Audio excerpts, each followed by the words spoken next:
live button. I see the YouTube wheels are spinning. Looks like it's actually going live. All right, cool. Good afternoon, folks. I hope you're doing good today. I hope you're sitting down with some lunch, something to snack on. Maybe you've already done that. Maybe it's you're in a different time zone than me. At any rate, I hope you're doing great today. Today for lunch, I am going to have one of these giant, I think this is like a Father's Day kind of thing, because this is a giant cookie with some frosting on it and a big placard in the middle that says #1 Dad, aged to perfection. So, I'm not a dad. I do have a dad, though, so I guess he's aged to perfection. He's aged for quite a while. Seems like a great way to kick off a lunch. So as per usual, we are back for lunchtime live stream number 64. Nice round square number there, number 64. Always like it. I cannot believe that I've been doing this for almost 13 weeks. Anyway, I've been working from home. The entire, like all of Washington State, all of the county that I live in, everywhere around Seattle was closed down due to the coronavirus outbreak. So I've been working from home for the last several weeks, and of course that gives me an opportunity to sit down and hang out with anybody who decides to pop in to hang out with me for lunch. And since I love eating ridiculous things, and I saw this thing at the store, I was like, yeah, I gotta eat that for lunch today. Oh my gosh. I have never actually had one of these giant cookies, and I am finding it very difficult to like actually handle. I don't know how I'm gonna eat this thing. I guess I'll just tear it apart and go at it.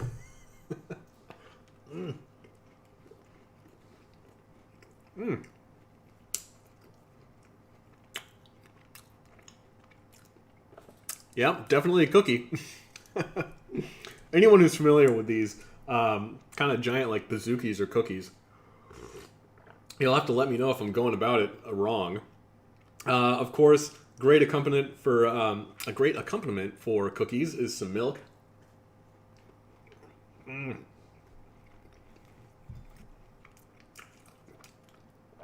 Not only is it giant, has this nice crisp exterior, a nice chewy interior. Exactly what you want from a cookie. Oh my goodness, this is perfect.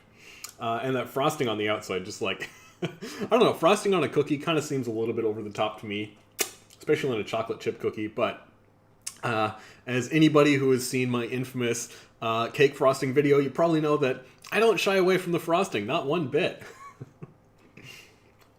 I still can't believe that video had it's probably done more to attract people to this channel than any other video that I put up. I see so many comments of people saying like, yo dude, I subscribed after watching you chow down on, what was it, 6 cans of cake frosting?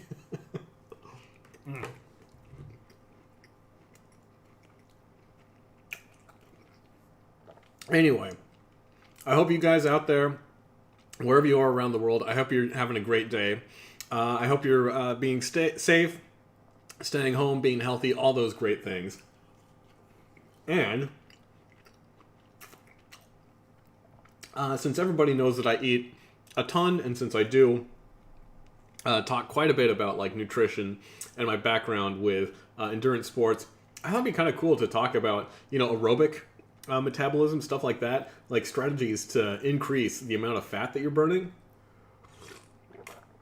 And these are the kind of strategies that some people use for weight loss, for weight management, to improve their health and everything along those lines. Now, I took on those strategies specifically to increase my ability to perform an aerobic exercise and endurance sports. You know, the idea being that the human body only has about 2,000 calories worth of glycogen stored at any one time. Doesn't matter who you are, how big you are, that's just kind of like the limit. So if you're able to burn fat more efficiently, more quickly, then every calorie of fat that you're burning when you're exercising is just one fewer calorie or one less calorie of carbohydrate that you're burning. And of course, when you do run out of those carbohydrate stores, when you're exercising, when you're running a marathon, it's pretty bad news. Like, that sucks. basically like your race is over. Feels awful. A lot of people will call it bonking. Some people will call it hitting the wall. Yeah, it just sucks. So, like, by adopting some of these principles and some of these strategies to make my body better at burning fat, I was able to actually, like, develop myself into this kind of athlete who would just never hit the wall. You know, I could run a marathon. By the end of a marathon, I would still feel perfectly fine. I would feel like I could just keep on going forever. Very interesting stuff.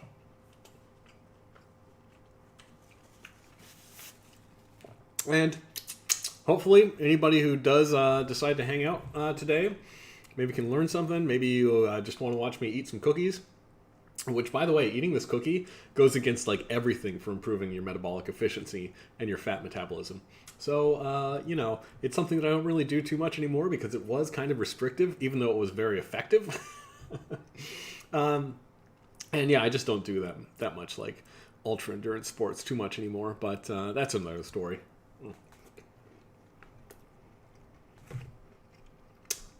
So I think this is a combination of like dietary changes that people can make, as well as behavioral changes that people can make. You know, things that you can do differently in your day-to-day, as well as different things that you can eat to improve your metabolism. So the first one, which was the first strategy that's kind of interesting, and it's been a real hot topic that people love to talk about, is this intermittent fasting thing. People do ask me about intermittent fasting every now and then, so I thought it'd be cool to try to pull up some articles that look like they're pretty legit, like they know what they're talking about. So intermittent fasting, for folks that are unfamiliar with it, that's when you restrict your eating to a small window during the day. So you might go like 16 hours throughout a day without eating, and then you just eat for 8 hours in a day. So that would be like, you know, if you eat a big dinner at like 8 p.m. and then you go to sleep, and you skip breakfast and you don't eat until around noon or 1 p.m. the next day for lunch, and you just kind of like do that every day. So it's not something that's like super restrictive, but it is something that I think a lot of people do misunderstand a little bit, because it's not about cutting calories. It's about getting all your calories in that smaller window. So let me see here. This article, does intermittent fasting boost your metabolism? Intermittent fasting, we're going to read just a little bit of this, some of the excerpts. I'm not going to read this entire thing, because there is a lot of stuff in here that's kind of clickbaity, but some of the key points I think were pretty interesting. Let's see. Intermittent fasting is an eating pattern that involves periods of food restriction followed by normal eating. This pattern of eating could help you lose weight, reduce your risk for disease, and increase your lifespan. Some experts even claim the beneficial effects on metabolism make it a healthier way to lose weight than the standard calorie restriction. Awesome stuff. I mean, the really interesting stuff when it comes to intermittent fasting is how it affects your hormones. And basically it like increases all the hormones that are, some of the hormones that are really good for you to increase. It also helps you control some of the ones that are a little bit worse for you to, can be a little bit bad, that a lot of people, have too much of going on. So number one is insulin. I think insulin, giant hormone, affects so many different, so many different aspects of health and metabolism, and so many different, I don't know, like functions in your body, basically. Insulin is one of the main hormones involved in fat metabolism. It tells your body to store fat and also stops your body from breaking fat down. That's a big one. If you have insulin in your bloodstream, that's the stuff that gets released when you eat a big carb heavy meal, then it has this like twofold effect on your fat metabolism, in that, like it said, you increase how much fat is being stored, and you also, like, basically it stops your body from burning fat. So anytime you have this big spike of insulin, it's like it makes you bigger. It's good to have insulin in some instances, like if you're a bodybuilder trying to build a lot of muscle, then yeah, insulin is good to have in some instances. But if you just want to concentrate on burning fat, then trying to lower the amount of insulin that you have to improve your body's insulin sensitivity is a good idea. Human growth hormone, not super interesting for fat metabolism.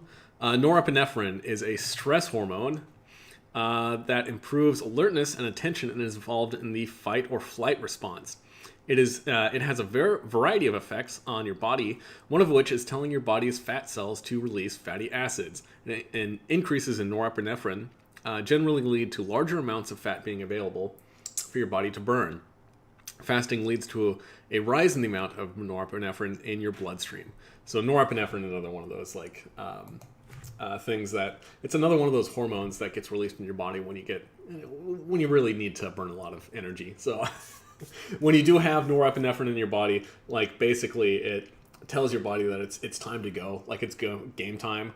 So all of a sudden you've got a lot more fatty acids in your bloodstream, a lot more of, well, it opens up your stores of fatty acids as well as your stores of glucose and glycogen and stuff like that. So basically, like, helps you burn more fat. Of course, having too much norepinephrine in your body constantly is a bad thing, but having shorter periods where you have these spikes of norepinephrine, definitely not a bad thing.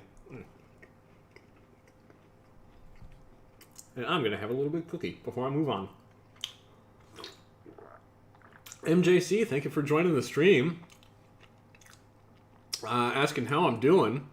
I am doing fantastic today, man. Thank you. Thank you so much for asking.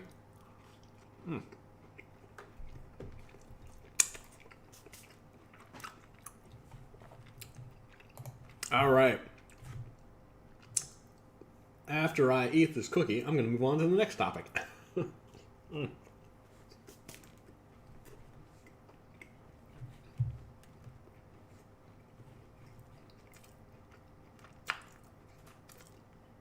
All right, another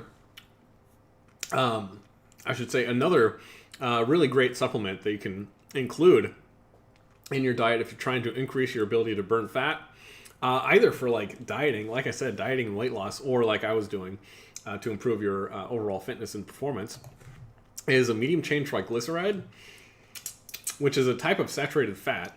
And I mean, if you think about it, like, it makes a ton of sense. You know, if you eat more fat, then your body's just going to get better at burning fat. I mean, like, it's not rocket science, you know. But this, I was not able to find the full text of this article, but I do think it's kind of interesting. Just the abstract itself was pretty interesting. It says the thermic effect of medium chain and long chain triglycerides in man. I think that's interesting.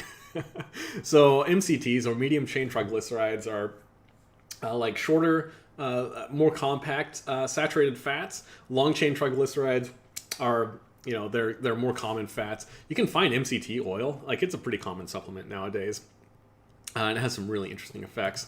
So let's see. The abstract of this study says the thermic effects of 400 calorie meals of medium chain triglycerides and long chain triglycerides were compared in 7 healthy men. Metabolic rate was measured before the meals and for 6 hours after the meal by indirect calorimetry. Mean postprandial oxygen consumption was 12% higher than the basal consumption after the MCT meal, and was only 4% higher than the basal oxygen consumption after the LCT meal. So the oxygen consumption is basically like a way that they would measure your aerobic energy output. Because, you know, aerobic energy, like, aerobic means with oxygen. So if you're using more oxygen, then it just means you're burning more energy. So that just means that people who ate a high-fat meal, they were burning a little bit more energy, and they were burning especially more energy when it was specifically an MCT-based meal, or medium chain triglyceride.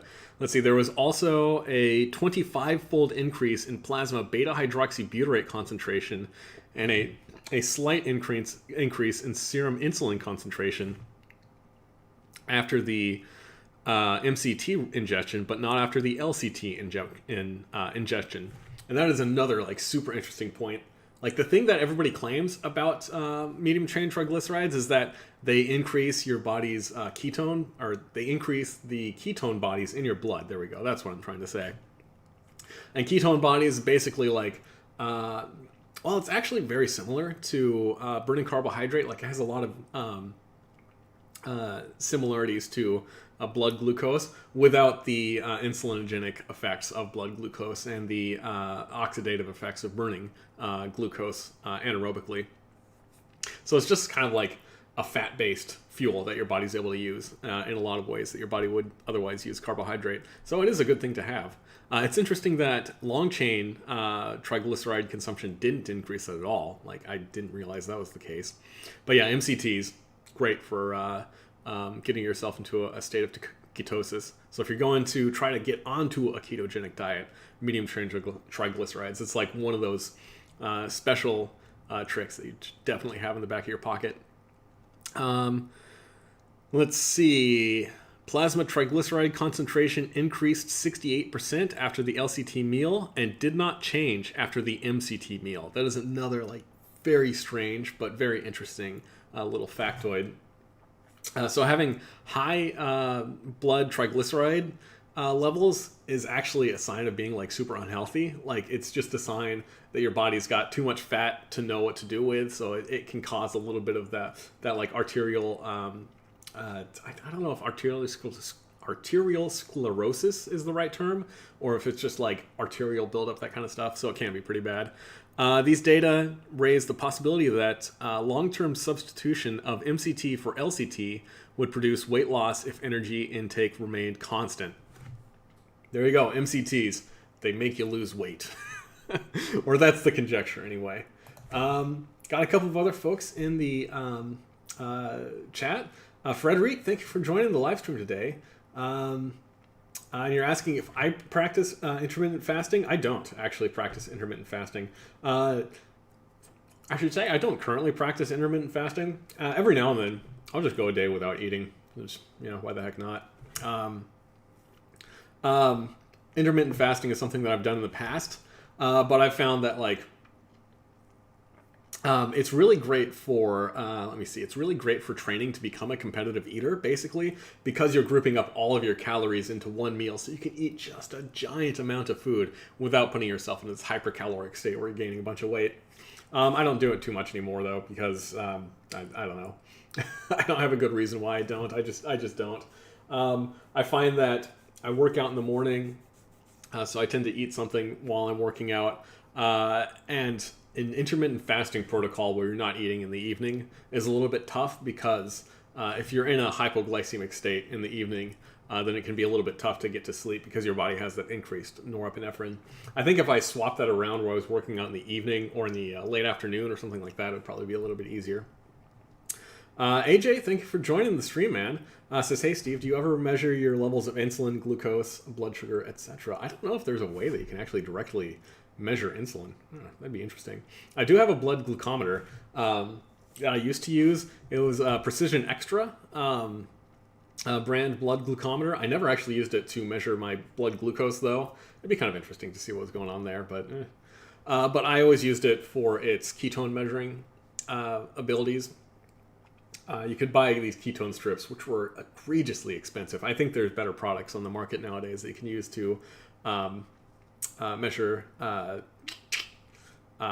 was I going to say, that you could use to measure your blood ketone levels if you're interested in getting into a ketogenic diet. Produce Not Pills, good to see you on the stream, bud. Thank you for joining today. So yeah, I think the last bit that I think is kind of interesting to talk about with this, with increasing fat burning and everything along those lines, is cold exposure.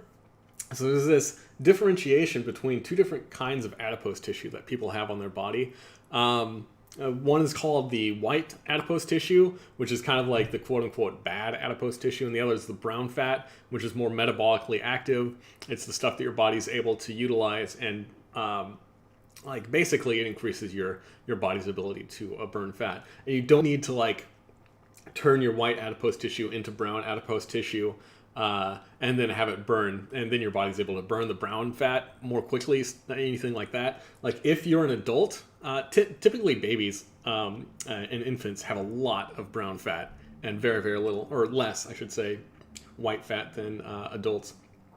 So if you're an adult trying to increase your brown fat, you're typically going to increase it by like a couple of grams. Like it's really not a huge amount, but just having that on your body does increase your body's ability to metabolize fatty acids, not only free fatty acids, but also adipose tissue. So lots of interesting stuff there.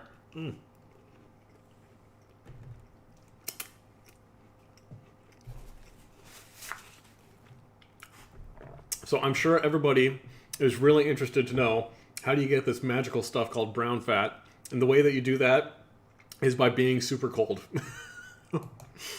Yeah, brown fat, one of the things that it does is it keeps your body warm. So if you expose yourself to cold, you tend to build up a lot of brown fat.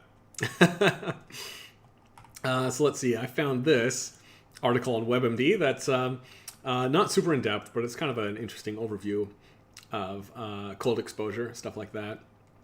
WebMD, not the place you want to go if you think you might be sick and you want to find out, but still got some interesting info on there. It's interesting to scroll through WebMD to like find out about interesting diseases. Probably not the place where you want to go to self-diagnose though. Anyway, interesting article by Robert Breed Bright. I don't know what that guy's name is, how to pronounce that, but there you go. Okay, anyway, cold temperatures. What's the name of this? You may change bad fat to good fat after cold exposure. This is a pretty short article. So cold temperatures may prompt unhealthy white fat in the thighs and bellies to turn into brown fat that burns calories from body heat, a new study says. But being obese appears to hinder this process, according to researchers. Most adult fat deposits are what's known as white fat, and it was once believed that only babies had brown fat, which appears to keep them warm. Let's see. Moving on. Okay, so the thigh fat taken from people after people placed an ice pack on their skin also had higher levels of 3 genetic markers linked to brown fat, the research reported. However, these brown fat producing effects were blunted in obese people, according to a study released on October 9th. So it is interesting to note that this is something that's actually more effective in people who are leaner than in people who are perhaps overweight. Pardon me. Let's see. Anything else interesting in this article? But for now, the research is preliminary, and experts say it's too soon to know if cold temperatures would have much of an effect on weight in people. Now, this article is actually like 6 years old, so I think there's plenty of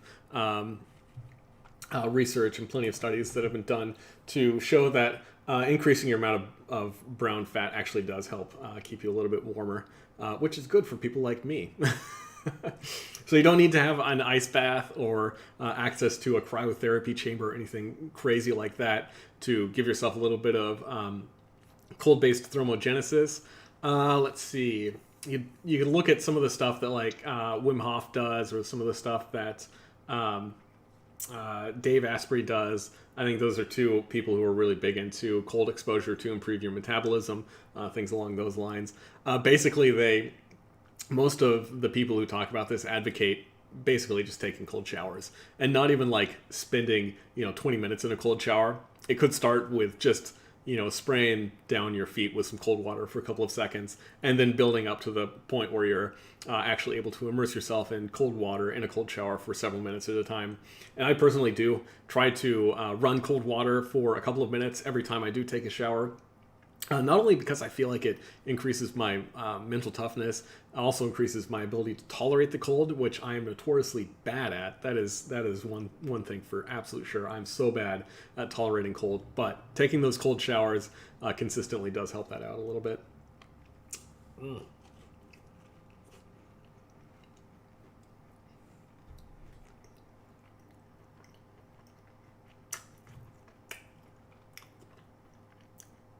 So let's catch up on some of these comments that have been rolling in.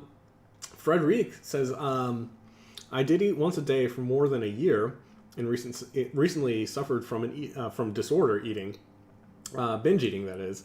I recently changed to 3 to 4 meals a day and started losing weight. Yeah, one thing that's really good to know about all this stuff is that, like, first of all, depending on what your goals are, if it isn't your goal to increase your body's ability to metabolize fat and burn calories from fat, specifically to burn calories from fat really, really quickly, then maybe some of these things aren't the right way. They aren't the right strategies for you. I mentioned before when I did do a lot of these strategies myself to improve my aerobic endurance, like I actually ended up gaining weight. So it's not, I don't think that it's a great way. These are great ways to lose weight. Perhaps there's strategies that can help some people lose weight, but in other cases, no, it's just not the right thing to do. Produce Not Pills asked if I have experimented with eating clean or no processed foods versus eating anything you want for an event. Is there a difference? Yes, there's a giant difference. Oh my goodness. I've done lots of what's called elimination diets, where like you just basically take out something from your diet for a couple of days, see how it affects you, or you could do it for as long as a couple of weeks or a month or something like that.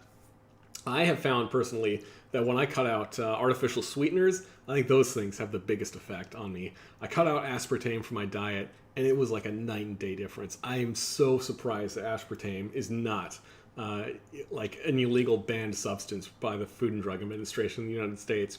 You know, aspartame is this artificial sweetener that is actually banned in a lot of European countries. I think it should be banned outright. If you look into the reasons why it's not banned, it's a really skeezy history. Pardon me.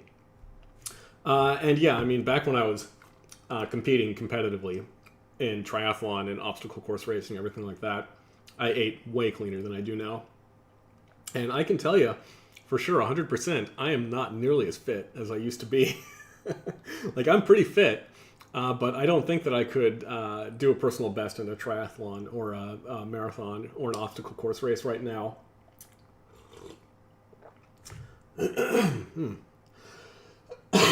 Pardon me. Good grief. I think this thing is giving me a little bit of a frog in my throat.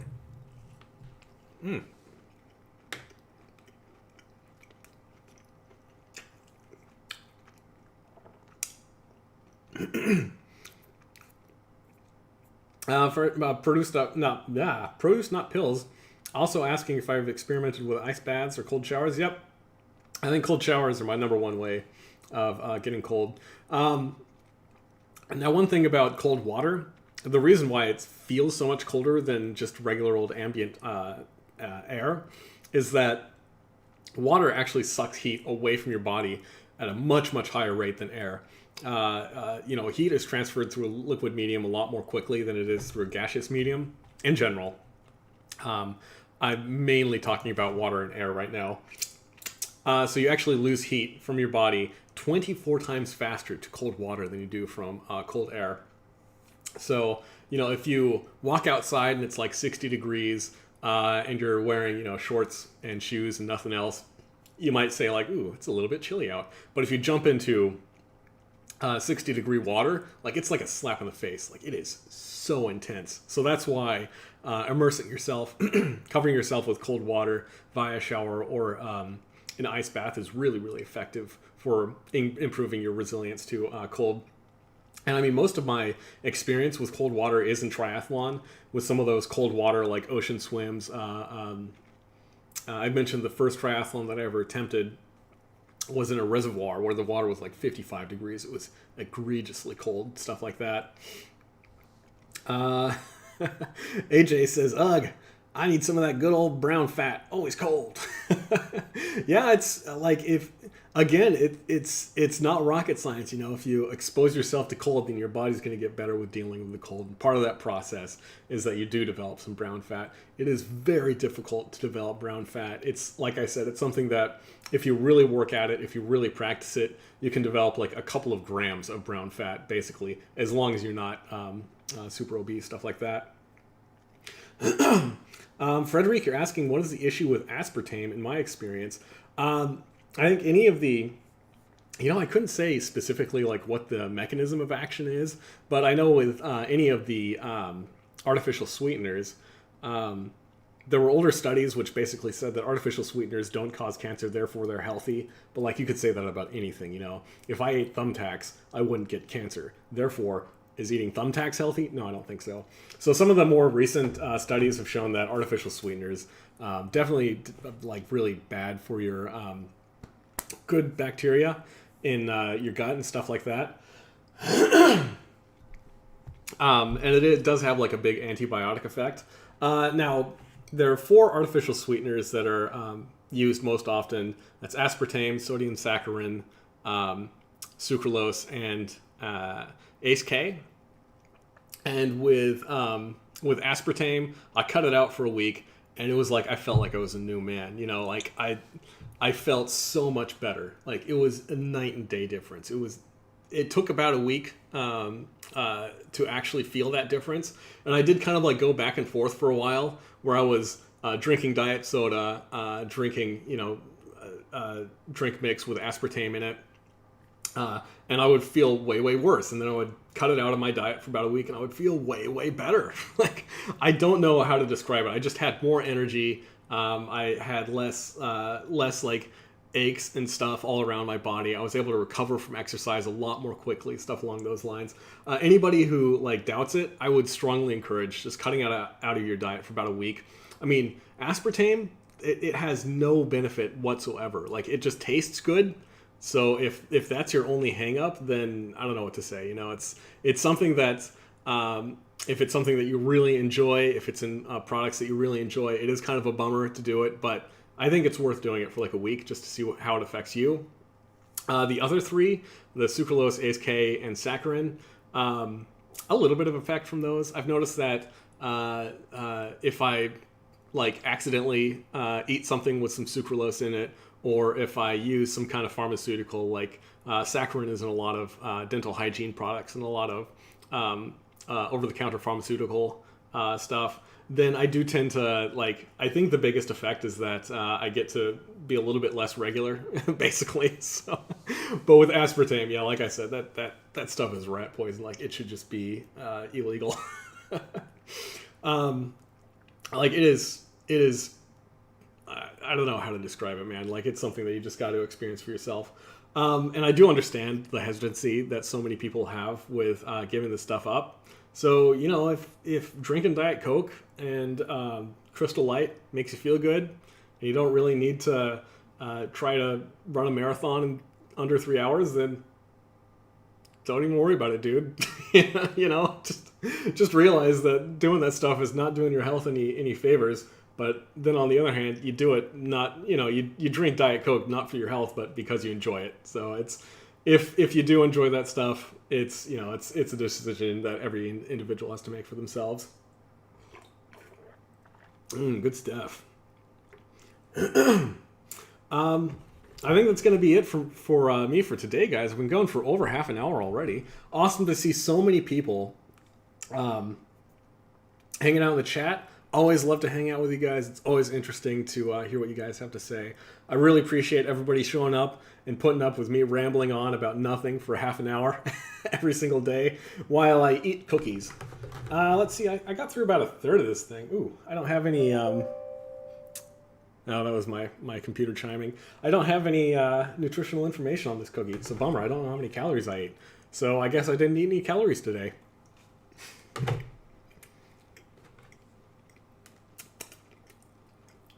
You know, this cookie is full of fat. I assume so anyway. And it's brown. So I wonder if that's contributing to my brown fat. I don't know. Probably not. All right, guys. Thank you for showing up. I'm going to be here. Hopefully I'll be continuing with the consistency. I don't know. I'm going to try to anyway. Hopefully I'll see you guys again tomorrow afternoon. Thank you guys for showing up. And until next time, I hope everybody's having a great day. I hope you continue to have a great day. And I'll see you tomorrow. Peace out. You guys take it easy.